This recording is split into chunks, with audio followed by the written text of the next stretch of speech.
Okay, guys, looking at introducing today's lesson. Today is Tuesday, the 13th of October. First, I'm going to look at some issues that were raised yesterday. Sorry, just get this up.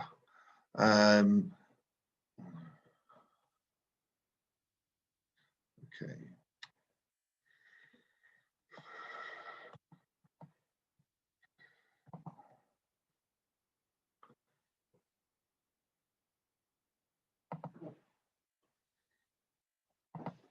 Okay, sorry about that. Running through, just quickly to say that something came up yesterday that I wanted to point out.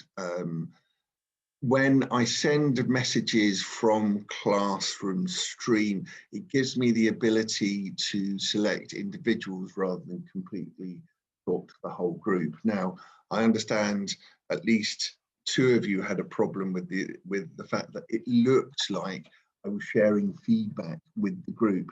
As you can see from the graphic in front of us now, what I'm doing is when I send a message, it is to one student and not to all. So although perhaps depending on how the group feel, we could look at email only, I just want to assure those that perhaps were alarmed that messages were seen by all, that in fact that's not the case, and that it doesn't work like that. The technology isn't that way.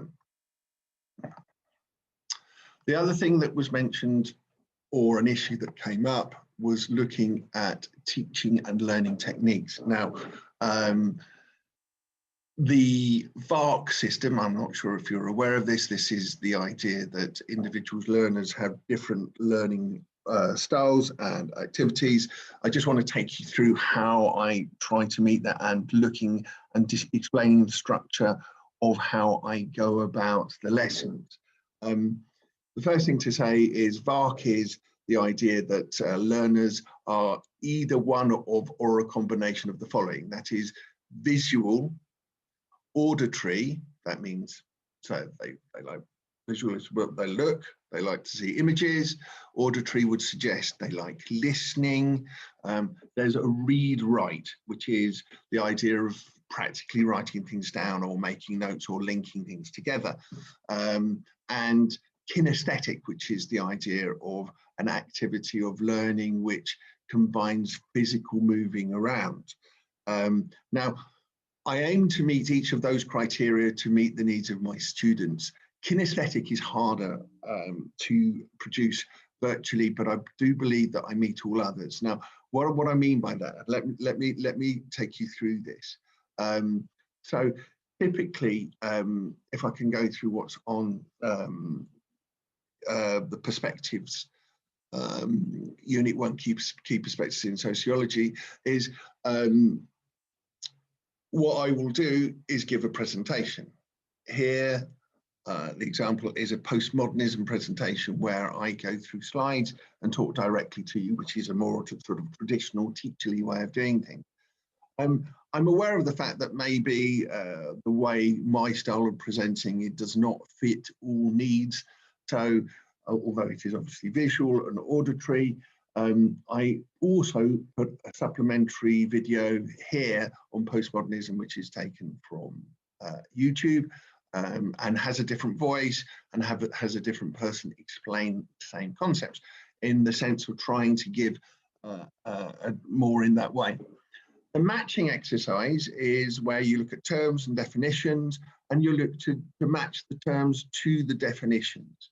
In doing so, it not only represents that kind of, I'm hoping, a kind of kinesthetic read-write matching element to that, but it also really just gives you the answers, doesn't it? When we talk about postmodernism and I'm asking you to produce a definition of postmodernism, in the process, I ask you to match postmodernism to the definition of postmodernism.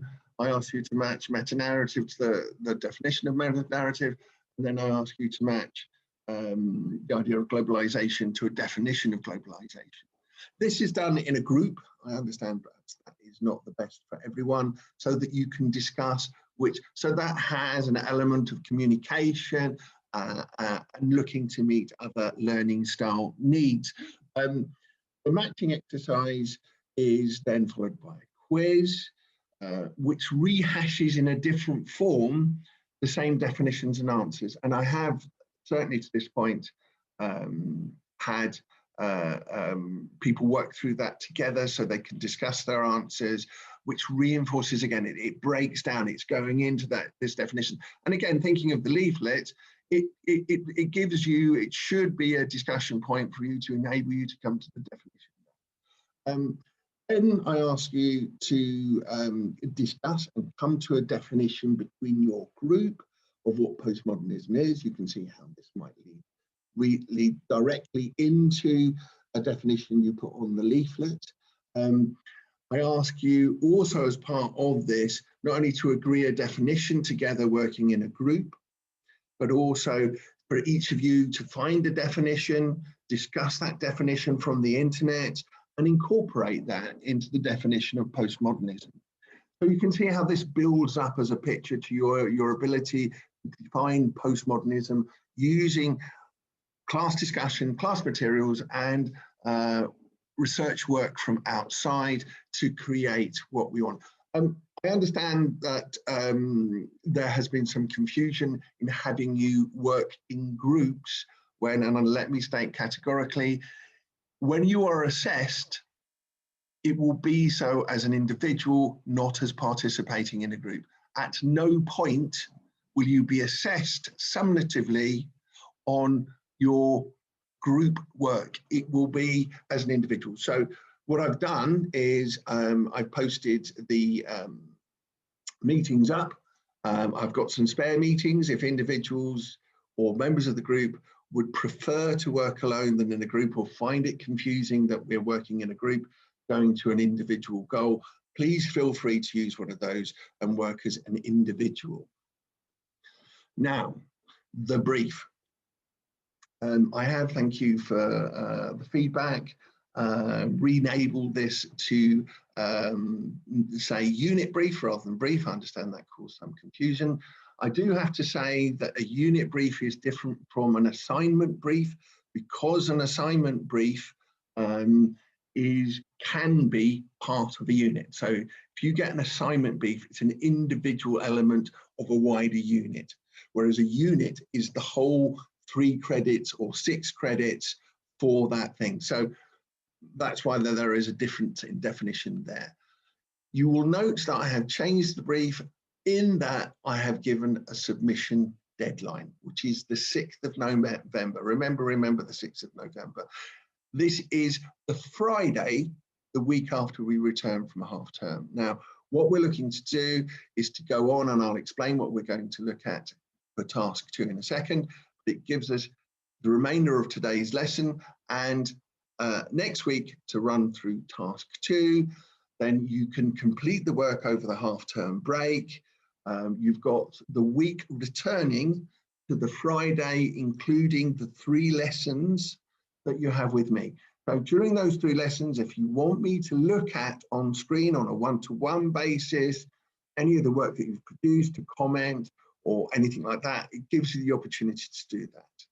Okay, now this is just to go through where we are, to break through, because there again from yesterday seemed to be some confusion on graded and ungraded specifications. Now, each unit will have learning outcomes, assessment criteria that have to be met. So in order for me to give you the qualification, I need to demonstrate that you have met 1.1 and 2.1. Here, 1.1 is outline and evaluate theoretical perspectives in sociology, for example, Marxism, feminism, functionalism, and postmodernism. So these are what is given to us by the awarding body. These are unchangeable. This isn't something I have put together. This is what we need in order to say you've passed this. I hope you can see how the leaflet will meet that criteria. 2.1 is outline and evaluate key sociological studies, identifying, discussing, associated. So I'm going to look at a particular study here. In this case, it's going to be Durkheim, a functionalist, but I'll go on to that in a second. But this is how this criteria is being met. So going on to the brief outline, I think the leaflet is self-explanatory.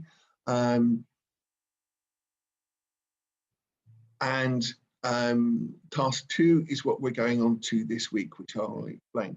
But elsewhere, if you look at I'm not going to do it at this moment, you will see the grading criteria. The grading criteria for this, the early grading criteria is linked to the leaflet, and the latter grading criteria is linked to the academic report.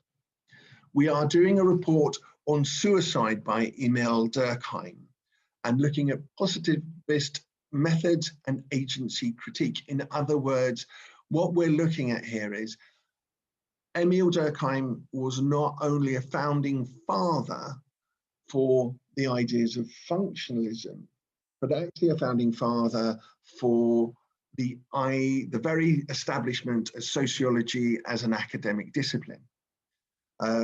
He is extremely important in establishing sociology as a thing, right? Now, what he did is he was looking to show that the scientific method, this idea that there is a social world out there that can be measured and quantified. So he's a positivist, he's using quant methods to measure the social world. And he deliberately chooses suicide because it is the most individualistic act most of us can imagine. So what he's going out to do is to say, even something like this, even something like the decision to take one's own life is based on trends, on data, on society, on this thing called society doing stuff to us. And he went out to demonstrate that structure produces that outcome of suicide. And in particular, he looked at different suicide rates in France versus England. And this is what he came out as a theory. So we're going to look at that in more detail. But that gives you a heads up of what we're doing today. So what we're going, the structure of the lesson will be, I will post a video on linking the theory of structure, agency, and looking at the perspectives onto methods. This is because one of the critiques of Durkheim is from an agency perspective. It is critiquing the way in which he went and gathered the information to come to the answers he did. And the critique, the agency critique, is looking at attacking the holy cow of the thing of the starting of sociology, that's this seminal work, suicide. So we're going to look at Atkinson and some of the others who are social action theorists who are looking to knock Durkheim off his pedestal, if you like. So what we're going to look at there is the study in a bit more detail. We're going to link it to positivist approaches, and then we're going to criticize it as well. So the presentation looks at the general theory of structure versus agency, positivism versus interpretivism. And once you work through that, there is a matching exercise, as I've described previously, and then a quiz exercise, and then that will hopefully take us into next week.